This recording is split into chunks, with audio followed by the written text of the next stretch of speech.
This is hard, man.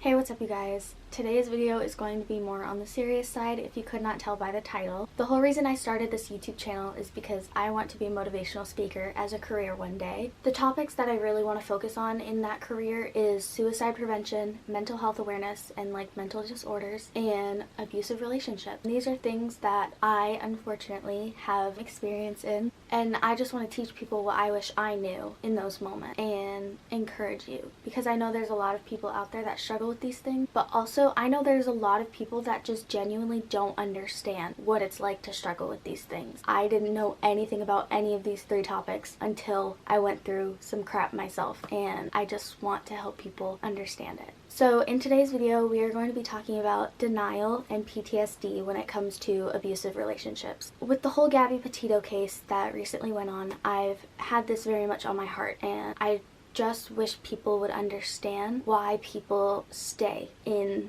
those type of situations and kind of how things really go down behind the scenes. And I think I want to make a series focused just on abusive relationships and everything that I learn as time goes on. And I think this is going to be like the first episode is what I'm going to do. Also, just a quick disclaimer, these videos will never be meant to trash someone specific in my past. For the sake of privacy, I'm going to be using different names and try and give some different examples, but most of them will probably be real things I experienced. I should also say that I am not a psychology major. This is fully from experience and things that I've talked about with my therapist and things like that. So if you are looking for help with these type of situations, please go seek help. There's plenty of resources out there to help you a lot better than I can. So I really hope you'll stay and watch this video, even if it's kind of dark. Obviously there's a trigger warning on this, so just watch with caution. So yeah, let's get right into the video. I'm going to start off with the analogies that I have prepared, and just remember that I'm a very light-hearted person, so I'll probably be smiling through all this, but it's just because I'm excited to take something that hurt me so bad and make it good and help people with it. Like, that's a really cool opportunity, and I'm very thankful for that. When someone is in an abusive relationship, they are often seen as naive, oblivious, clueless, in denial, and it's rough. Yes, I can see where outsiders are coming from, hearing them talk about very obvious red flags, but I would like to take you guys along the journey of what it's like to be on the other side of that. So I have two analogies for you. They're both pretty similar, and I picked these ones because I know that they're things that everyone experiences in their life, and they very much represent what it's like to be in this type of situation. The first example I want to bring up is when someone has a word on the tip of their tongue that they just cannot remember and cannot access it in their brain. Usually you're telling a conversation with a friend and something funny comes up, and all of a sudden you're like, wait, that reminds me of this word. And then you're sitting there like this, wait, what's that word? What's that word? And they'll do this. They're like, I can't remember that word. What's that word? And it drives them crazy because they're like, I know this word. This is a word that I've used multiple times in my entire life. Why is it suddenly just gone from my brain? And typically, like a week later, you'll be doing the dishes or something, and then you'll have that aha moment of, that's what that word was. Oh my gosh, I can't believe I remembered it. And you'll go back to your friend and be like, hey, I remembered the word. And they're just sitting there laughing at you like, Acadia, that conversation happened like a week ago. Why are you bringing this up now? And you're like, because I remembered. Like, that was a struggling moment, but I remembered, and I'm proud that I remembered. And you just kind of have this moment where you're like, I can't believe I forgot that. And it's such a relief to finally be able to remember that word that you feel like has been bothering you for so long. Or when you have a song stuck in your head and you have no idea what the song is and you're trying to recall what the lyrics are so you can type it into Google. I guess I have three analogies, but for like a week you're like, I have this song stuck in my head. What is the song? I've heard this a million times. I have it memorized. I know the tune so well. Why is it just gone from my brain all of a sudden? Why do I have no idea what this song is? That was a little sidetrack, but my second example, or should I say now third example, is when you have a dream about someone and then you go to tell them about it and you can't remember the dream anymore. I think everyone has had nightmares or just really weird dreams that you wake up the next morning and you're like, man, I know I had a really weird dream last night, but I don't remember what it was about. Like, I know it was me and this person, but I don't remember what we did and why it was so terrifying. Like, I woke up out of breath and uncomfortable or sweaty, but I don't remember what actually happened in the dream. So in those moments, you want to run and tell your friend, hey, I had a dream about you last night. And they're like, what was it about? And you're like, I don't know. Like, what was it about? Your brain just completely disregards it. This is a perfect example of what happens in the human brain when that person is going through abuse. What I mean by that is, and let's name this person Mike. Sorry to anyone named Mike out there. I was in a 2-year-long emotionally and sexually abusive relationship with Mike. And in this relationship, me and Mike would FaceTime every single night before going to bed. He would get off of work and I would get off of school, which is already a red flag, and then we would sit down at the end of the day and spend some quality time with each other via FaceTime. And usually this time wasn't spent together until like it started getting kind of late and we were getting fairly tired. Keep in mind that I was going to school. I was waking up at 5:30 every morning. Almost every single night that happened, Mike would argue with me about the most ridiculous things. For example, there was one time during the day I went to go get a glass of water from my fridge. I was gone for 2 minutes, and when I came back, he started screaming at me and yelling at me. Where were you? What are you doing? How do I know you're not cheating on me? And I'm like, it's me. Like, if you know me at all, like, I'm not even capable of that. I just have such a pure little innocent heart. But he ended up spending like 5 hours screaming at me about how I need to tell him where I'm going and what I'm doing, and I, for some reason, still have a screenshot of when I tried to confront him about that, and I'll put it here. It was hard. It was very hard. A lot of this conversation started out over text, but then it kind of moved to like our nightly FaceTime and whatever. And this is kind of how a lot of things started. And there was another time where my favorite band had dropped a music video that was like premiering, so you get to do like the live chat or whatever. And I told him, I was like, hey, I would like to watch this video premiere, so I'm not going to be answering for a second. He was like, no, like, you can't watch it. You can watch it later, blah, blah, blah. And I was like, I would really, like, this means a lot to me. I would really like to hear this song and see what they did for the music video. And as it was premiering, he started blowing up my phone. That way I couldn't watch it. I had to be answering him fast. But anytime there was a pause where he was like typing, I would quickly switch over and like try and watch this video because it meant something to me. And I ended up like commenting in the live chat like 3 times. And he ended up going back through, looking at all the comments of that video, making sure that I didn't watch it. And when he saw that I did, he got really mad at me and started screaming at me. And this is another example of when a really big fight bursted out.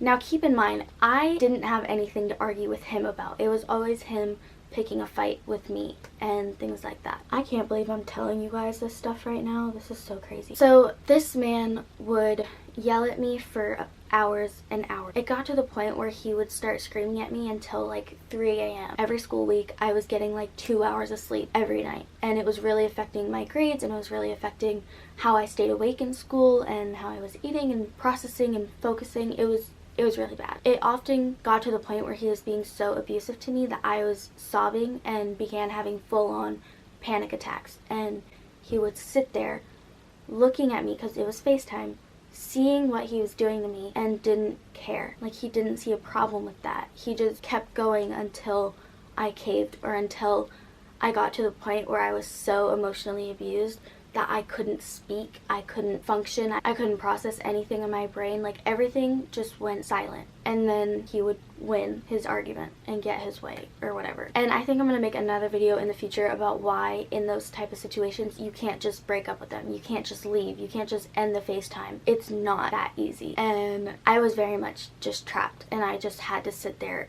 and suffer it all until finally the abuse would stop. He would finally get his way, and then he would go, all right, glad we figured this out. Good night. I love you so much. You're my favorite. And he would go to bed. But most of the time, I just fell asleep because my eyes were swollen shut from crying so bad, and my head hurt so bad from all the sobbing. There was no time for me to process what the heck just happened between when the argument stopped and when I fell asleep. Like, it was very fast. And another thing about manipulators is that they really do not give you a second alone with your thoughts or alone with anyone else to process what they are doing to you. This person made me cut out all my friends, all my family, and I had no one to turn to, and that was really hard. And I would try to reason with him like, hey, this behavior is an issue, and he convinced me that I was crazy and that I was seeing things all wrong, as you can see in that message that I showed earlier. This is where your brain reacts to the traumatic experience that you just went through. The second the abuse ends, your brain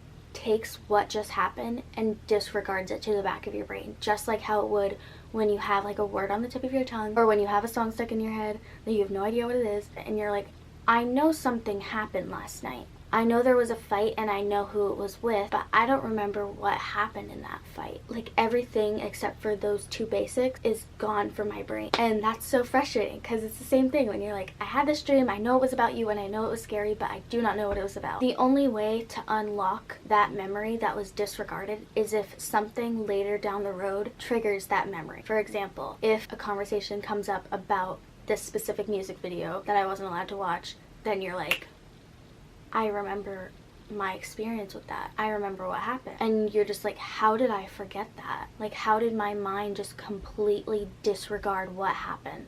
And it just comes back and it hits you like a truck, which is PTSD. Just in the blink of an eye, this thing that you have no memory of comes back and you suddenly remember every little detail of that moment. Things that were said, things that were done. And it's brutal. And these are just a few examples. I hope this is making sense so far. So when people are in abusive relationship or just have an abusive relationship with someone else in their life, it's not necessarily that they're in denial that this person is doing bad things to them. It's that your brain is so traumatized that it doesn't know how else to react than to just throw it away. And I know that my analogies aren't spot on of explaining how your brain can just forget something so traumatic, but it's crazy how it does that. You're like, I know this happened, but where is it? Or I know this, but I don't know it. And it's frustrating. And this is why a lot of people get stuck in abusive relationships. Again, not that they're in denial, just that there's so many things that are done to them that they just don't remember. The thing with the recent Gabby Petito case is a lot of people first looked at that situation and immediately thought,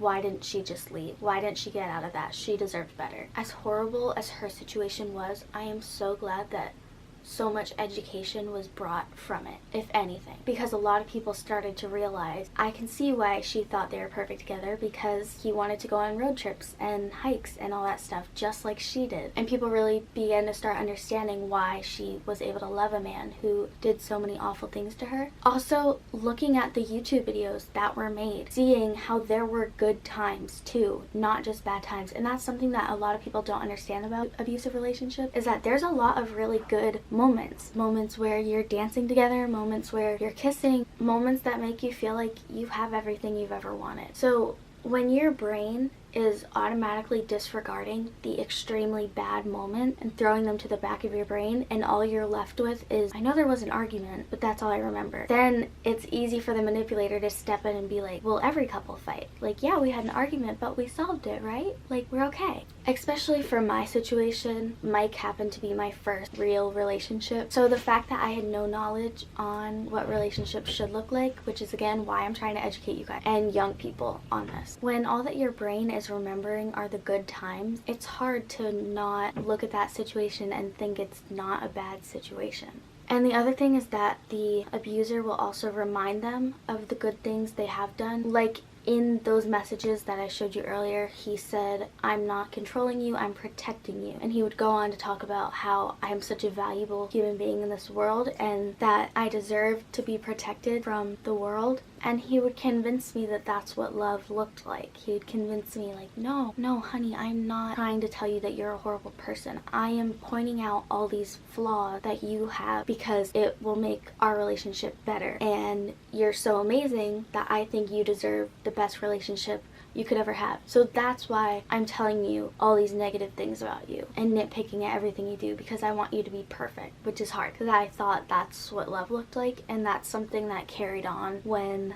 I got into a new relationship. I didn't understand that nitpicking isn't normal. It's a tough situation to be in. There's a lot of blindness that happens and things that you just don't understand and don't process the way that you should, because half of the information that you need to process is missing. And that's something that I've been struggling with lately, talking about PTSD. I recently had my second breakup, and like any other breakup, that caused a lot of those, okay, well, what did I do wrong? What could I do better type of thoughts. And by asking myself those questions, I had to find the root of my problems. What made me think that this was the right way to respond in this type of situation? And after a lot of reflection in the last few months, I've realized all the roots are from things that I didn't remember happened to me. Because I've healed from all the things that I do remember about that relationship. I was left with like 5 like really big traumatizing moments, but that was pretty much it. And there's 2 years worth of abuse that happened, but I only remembered a few little points that happened. So by starting to ask myself, what made me do this thing? Or what made me act this way? It began to trigger a lot of PTSD, having those moments, those clicking moments where you're like,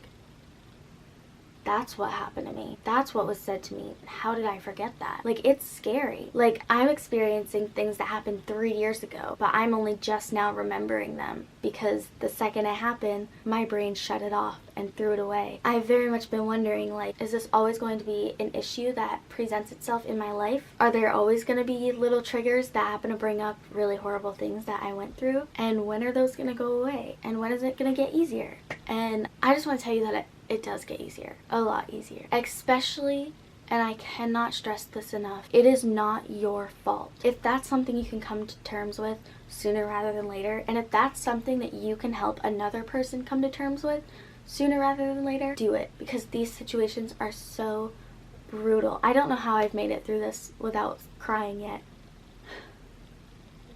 These situations are hard, and not enough people understand it, and I wish they did, which is why I'm here, why I want to bring awareness to this. There are so many resources out there for you to learn and recover from what you're going through, and I cannot recommend that enough. The sooner you get help, the sooner you heal and things start to get better. Don't think that you have to be strong, and don't think that you have to do this all alone, because you don't. There's so many people in the world that would love to help you, and there's so many things that you can do for yourself. You just have to find them. And I'll do another video in the future about things you can do to help recover from these things, and books that I bought and things like that. So like I said, I'm going to be doing more videos on this stuff because there's still things that I'm learning about what I went through. But I do want to say that it gets better, and if you work really hard at it, it can get better fast. I'm not saying that it'll go away completely very fast, but I can very much say from experience that you can gain so much progress in such a short amount of time. In the last month, I can't even explain how much I've grown just because I've put all my time and energy into being better. And there's still things that I have to work on, still memories that I don't recall, but for now, all I can do is heal from what I remember and acknowledge my flaws and work on being better myself, because I can't control how they were to me, but I can control how I am to other people and the person that I want to be in this world. So yeah, there's so much more I could say, and I think there's going to be a lot of things that I wish I would have said in this video after I'm done recording. So yeah, please don't tell someone that they're in denial when they're in a bad relationship, because there's a big chance that that's not the case. Like, you don't know. Everything's kind of up in the air and confusing. The other thing is, I saw this quote a while back on my Instagram. I don't remember what it was exactly, but there was this quote that said, like, don't tell someone that their trauma made you stronger. That's like giving the abuser a thank you for making me the person I want to be. But that's not the case, because my abuser abused me and I had to find the strength and pick myself up off the ground and become who I want to be. Like, he had nothing to do with any of the growth that I've experienced. That was all me, and that was all God. Like, just be courteous and careful, because you never know how someone's mind is responding in something, and if you have questions, research it and try and analyze and see what might be really going on behind the scenes. Again, this is not to trash Mike or anyone that knows him, but this needed to be talked about. So yeah, this is what I've been learning and what I've been going through lately. Reliving memories that I completely forgot happened and being traumatized from them and scared of them. But also a lot of healing, and I'm very grateful for that. And I hope you know that even when you see there's no good that can come out of something, because I now get to grow into the person that I always wanted to be, and that is so cool. But yeah, I hope you guys enjoyed today's video. I know it was dark, I know it was hard, but it feels really good to share that with you guys. I want to do so many more videos on these topics, but this was the only one that I had the strength to film and upload right now. If you can understand that, I love you so much, and God loves you so, so much. And I hope you do something for yourself today. Bye.